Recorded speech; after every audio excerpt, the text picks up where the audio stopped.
예, 그 첫 번째 순서로 지금 병상이 부족해서 중증임에도 불구하고 입원을 못하고 사망하신 분도 계시는데 그 부족한 병상 문제에 대해서 어떻게 해결할지 저희 정견 원장님께서 먼저 발제를 해주시겠습니다. 예, 안녕하십니까. 일요일 이렇게 많은 자리를 해주셔서 감사합니다. 그럼 지금 현재 상황이 여러분도 알다시피 굉장히 엄중한 상황이라고 인식하고 있습니다. 특히나 코로나19 감염자 대규모 발생과 관련돼서 자가격리 중인 분이 사망하는 사건이 있었습니다.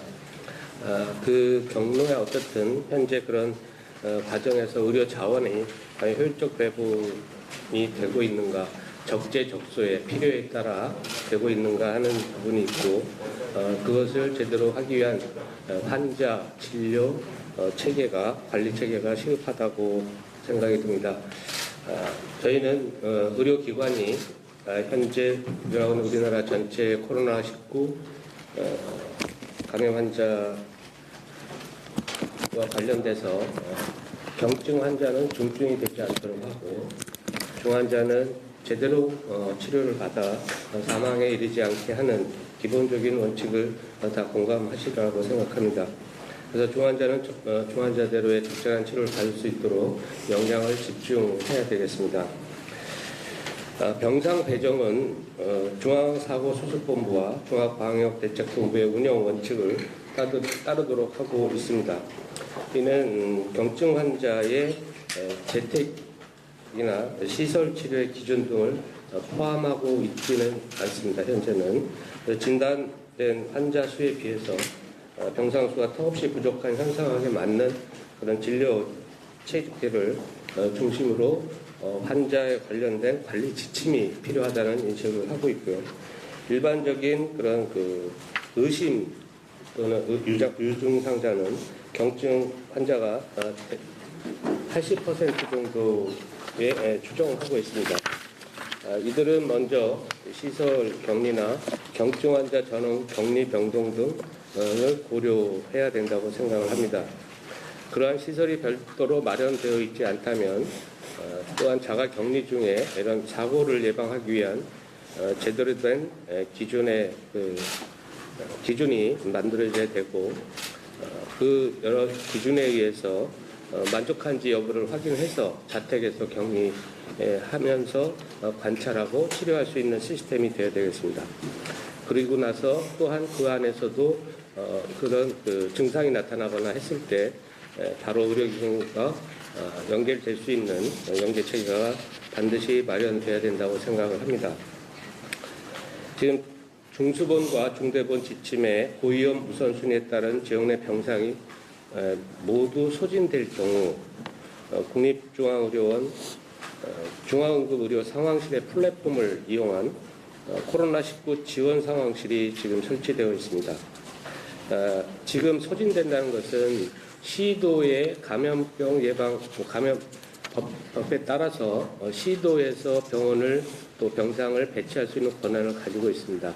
그러나 이제 그것이 우선순위에 따름에도 불구하고 모두 소진되고 넘쳐날 때 또한 서로 이제 자원을 병상을 확보할 수 있는 플랫폼이 필요합니다. 조정할 수 있는 그런 의미에서 현재 약간은 좀 임기응변적인 체계를 운영할 수밖에 지금까지 없었으나, 지금의 재난적 상황에서는 권역간 대학병원과 민간병원의 협조가 진행되고 있습니다만은 좀 더 체계적인 그런 관리 시스템이 필요하다고 보고요. 그 준비를 지금 하고 있습니다. 특히나 중환자 치료에 집중을 해야 되는 부분들이 여전히 숙제로 남아 있습니다. 그래서 중환자 권역간 병상 자원관리 문제는 향후 중앙감염병병원의 주요 기능인 만큼 저희가 전국의 병상정 운영의 책임과 주체로서 원칙을 세워 나가야 된다고 생각하고 그 시스템을 만들도록 하겠습니다. 특히 우리나라에서 중환자 상황실이 지금 현재 임상 정보를 통해서 중환자가 진짜 얼마나 될지, 그러니까 기저질환을 고려해서 환자들의 우선순위를 만들고 중환자 치료를 할 수 있는 여지가 있는 그런 병원으로 빠르게 이송할 수 있는 시스템 정비가 중요한 시점이라고 할 수 있겠습니다. 이상과 관련돼서 저희들이 준비하고 있는 또한 이제 기준과 이런 부분들은 그 말씀을 이어서 드리도록 하겠습니다. 이상입니다.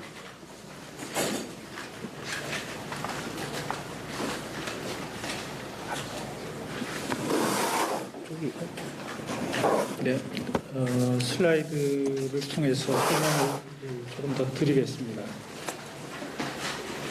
그래서 제가 슬라이드가 안 보이는데, 우선 어제 신천지가 아니라서 제때 검사와 치료를 못 받았다는 매우 안타까운 사례가 언론 보도를 통해서 소개가 됐습니다. 그 중에서 특히 보건소에 전화를 했더니 열이 없으니 코로나19가 아닌 것 같다. 그리고 신천지 교인 위주로 검사를 지금 하고 있기 때문에 검사가 밀려서 환자 경우에는 검사를 받을 수 없다. 그래서 뭐 그런 얘기를 듣고 결국은 진단이 늦어지고 환자가 안타깝게 사망하는 그런 사례가 소개됐습니다. 이 사례를 보면서 저희가 크게 두 가지 유의해야 될 그런 포인트가 있다고 생각이 됩니다. 첫째, 체온 문제입니다. 지금 보시는 슬라이드는 중국에서 환자가 입원하는 시점에서 체온을 측정했을 때 체온이 어떻게 분포하는지를 보여주는 슬라이드가 되겠습니다. 여기 보시다시피 중증임에도 불구하고 체온이 37.5도가 안 되는 그런 환자들이 52%나 됩니다. 전체적으로는 환자 1000여 명을 조사했을 때 56%나 되는 환자가 실제로 체온을 측정해도 체온이 높게 나오지 않습니다. 이게 체온이라는 게 매우 간단하고 누구나 판단할 수 있을 것 같지만 이게 매뉴얼, 체크리스트만 가지고 열이 있느냐 없느냐를 판단하다가는 이렇게 중증 환자도 놓칠 수 있다는 그런 문제가 있습니다. 다시 말하면 체크리스트 매뉴얼에 의지해서 진료를 생략할 수 없다는 그런 문제가 먼저 있겠습니다. 두 번째는 이 병의 가장 중요한 문제가 폐렴인데 폐렴의 진단도 우리가 간단하게 찍는 가슴 사진, 흉부 X선 검사로 놓칠 수 있다는 것입니다. 이것도 역시 중국에서 1000여 명의 환자를 대상으로 이번 시점에서 단순 흉부 엑스레이 검사에서 이상이 나오는가 봤을 때 중증 폐렴인 환자인 경우에도 약 4분의 1은 단순 흉부 촬영에서 폐렴이 보이지를 않습니다. 체온과 폐렴을 진단하는 이러한 문제에 있어서 환자는 반드시 의사의 진료를 받아야 된다. 이런 거를 알 수 있는 그런 데이터라고 하겠습니다. 두 번째는 제때 검사를 받지 못한 것이 신천지 교인 유죄 검사기 때문이라는 문제입니다. 이 그림은 지금 우리가 신천지 교인 전수조사를 하고 있는데 이렇게 전수조사를 하는 것에 있어서 두 가지 생각해 볼 문제가 있다는 것을 강조하기 위해서 제가 그려본 그림입니다. 아마 2월 첫째 주 언젠가에 신천지 교인도 감염이 됐을 거고 1주일, 2주일, 3주일, 4주일 가면서 2차, 3차, 4차 감염이 일어났을 거라고 판단이 됩니다. 그래서 첫째 생각해 볼 문제는 우리가 이 교인들을 전체 전수조사했을 때 어떤 사람은 감염된 지 얼마 되지 않아서 지금도 감염력을 갖고 있는 그런 분들도 있겠지만 3주, 4주 전에 감염됐던 사람들은 지금은 회복이 되고 감염력이 없는 그런 분들일 겁니다. 그러면 우리가 이 분들을 전수를 조사해서 어떤 거를 기대를 하겠는가 하는 문제입니다. 다른 하나는 이 교인들만 폐쇄된 그런 집단이 아니고 이분들도 가족이 있고 직장을 다닐 겁니다. 또 친구도 만나고. 그러면 이분들이 지난 4주 동안에 지역사회, 가족, 친구, 직장 동료들에게 전파시켰을 가능성도 우리가 생각해야 되는데 이 가능성이 얼마나 클 건가 하는 그런 문제가 있겠습니다. 또 다른 한 가지는 우리가 신천지 교인들을 열심히 들여다보니까 거기서 많은 환자가 나오는데 우리가 일요일 날 만나는 여러 모임 집회들이 있겠습니다. 교회당도 있을 거고 성당도 있을 거고 법당도 있을 거고 또 다른 여러 모임들이 많이 있겠죠. 그래서 신천지 교인 모임을 중심으로 해서 지역사회 확산이 된 그런 규모와 지금 이 그림에서 보여주다시피 다른 집단의 모임 집회가 상대적으로 어느 정도의 비중을 갖고 있는가, 이것도 곰곰이 생각해 볼 문제인 것 같습니다. 이것을 알 수 있는 데이터가 그래도 제일 규모 있는 데이터는 정부가 발표하는 확진 환자 지역별 그리고 감염 경로별 데이터가 되겠습니다. 여러분이 다 잘 보시는 바와 같이 전체 중에 약 53%가 신천지 관련이고 맨 마지막에 기타라는 게 있는데 기타는 41.7%입니다. 이 기타가 신천지 관련이 대부분일 수도 있고 그렇지 않을 수도 있겠습니다. 그래서 이 상대적인 규모를 알기 위해서는 이게 정확하게 다 나와봐야 알겠지만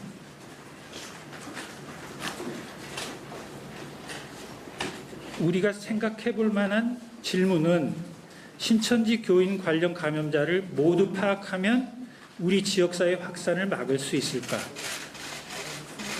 이게 약 아마 일주일 정도 걸리는 걸로 얘기를 하고 있는 것 같습니다.